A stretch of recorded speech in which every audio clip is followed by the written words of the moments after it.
Surprised by Hope, Part 5. This series takes up the main ideas from the book by Bible scholar N.T. Wright, Surprised by Hope, Rethinking Heaven, the Resurrection and the Mission of the Church, in German von Hoffnung überrascht, was die Bibel zu Auferstehung und ewigem Leben sagt. I read the book in the German translation, so the quotes are from the German translation and retranslated into English. So the quotes will therefore differ from the English original. Today we want to talk about Jesus, heaven and the new creation. And the first topic is the Ascension. For the followers of Jesus in the first century, the resurrection and ascension of Jesus were two completely different things. Jesus said, "Do not hold on to me, for I have not yet ascended to the Father." This is John 20, verse 17, NIV. And Paul also makes a distinction in Romans 8:34 and Ephesians 1:20 and 2:6. However, when John 20:17 speaks of ascended, we must understand this in the context of biblical cosmology. Basically, in biblical cosmology, heaven and earth are not two different places within the same continuum of space or matter. They are two different dimensions of God's good creation. Heaven is indirectly related to earth, so that someone who is in heaven can be present anywhere on earth at the same time. Therefore, the ascension means that Jesus is available and accessible without having to travel to a specific place on earth to find him. Heaven is, so to speak, the control room for the earth.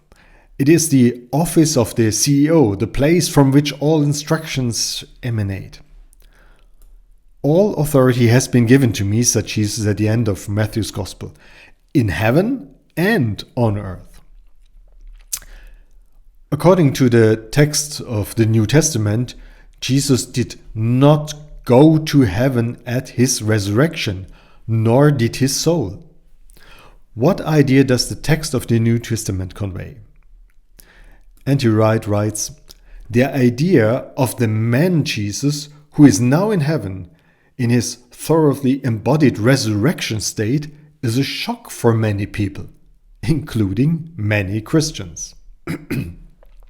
And he explained why this is the case immediately after this statement.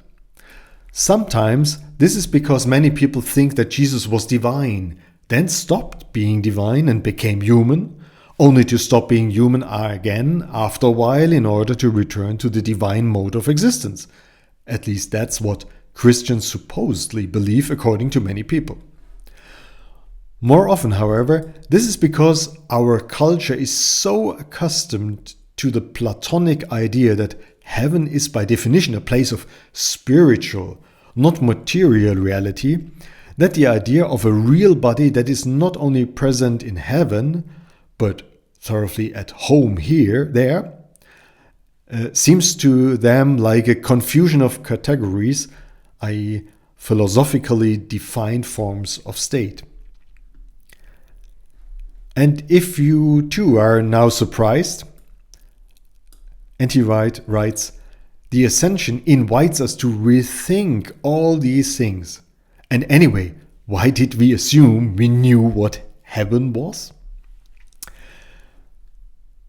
When thought through in this way, the idea of the return of Christ makes sense. But the New Testament, on the contrary, insists that the one who has gone to heaven will return. Nowhere in the Gospels or in the Acts of the Apostles is there a sentence even remotely like this: "Jesus has gone to heaven, so let's make sure we will follow him there." Rather, it says, "Jesus is in heaven, he rules the world, and he will return one day to establish his reign in perfection." So, what is the return of Christ all about? Are we now heading towards ideas that have become widespread since the millenarian movements of the 19th century. Behind this is often the idea that Jesus has somehow been gone for almost 2000 years and will then return in a dramatic end time, and that this return is part of a scenario in which the present world is doomed to destruction while the chosen few are swept away to heaven. However, we have already seen that this idea does not correspond to the biblical cosmology and the first century idea that we find in the New Testament. Even in the Psalms, the judgment of the world had a positive meaning. For God, the judgment of the world means that He will set it right in the end, that He will bring it into order and does not only cause a sigh of relief on all sides, but shouts of joy from trees and fields, from the sea and the floods. See Psalm 96 and 98. So what is meant by eschatology? The word eschatology, which literally means the doctrine of the last things, refers not only to death, judgment, heaven and hell, as commonly thought, and as the word is still defined in many dictionaries. The term also refers to the passionately held belief of most first century Jews and almost all early Christians that history was going in a certain direction, under the direction of God, and that this direction consisted in the new world of God, the world of justice, healing and hope.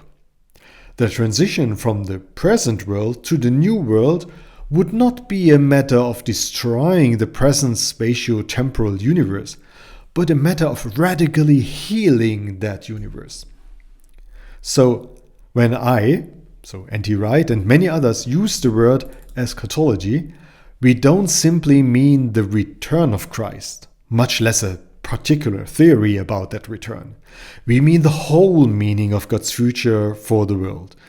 And we mean the belief that the future has already begun to meet us in the present. Thank you very much for listening and for watching, and see you next time. Goodbye.